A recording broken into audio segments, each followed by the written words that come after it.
The South Korean government wants to reduce the country's reliance on nuclear power and fossil fuels, as evidenced by its permanent shutdown of its oldest nuclear reactor this week.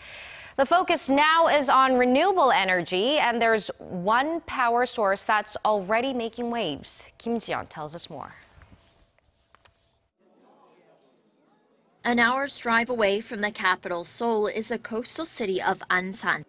Here, Korea's one and only operating tidal power plant sits between the border of the West Sea and Sihwa Lake.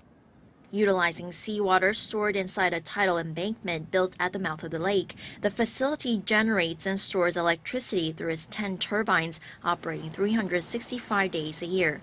This sets Sihwa apart from other tidal power plants around the world, which usually have 1 or 2 turbines that make use of the tidal gap flowing from one direction.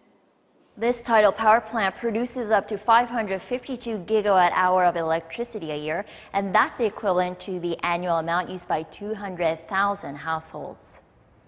Construction for the plant began in 2005 using a seawall set up in 1994 for flood control as part of the country's 1987 Thailand reclamation project to create a freshwater lake for agricultural purposes.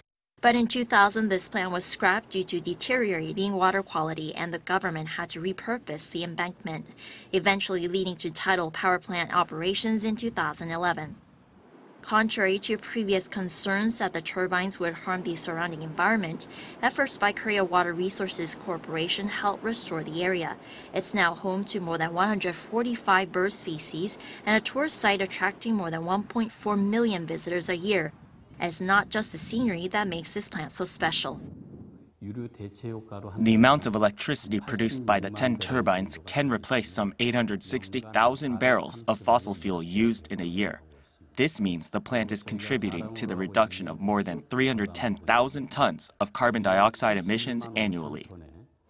The plant is undeniably a benchmark for green energy production, but that doesn't mean adding additional plants is an easy option. Potential sites have to undergo intense environmental studies that could take years, not to mention the minimum requirement for tide levels to generate power. Ji-yeon, Arirang News.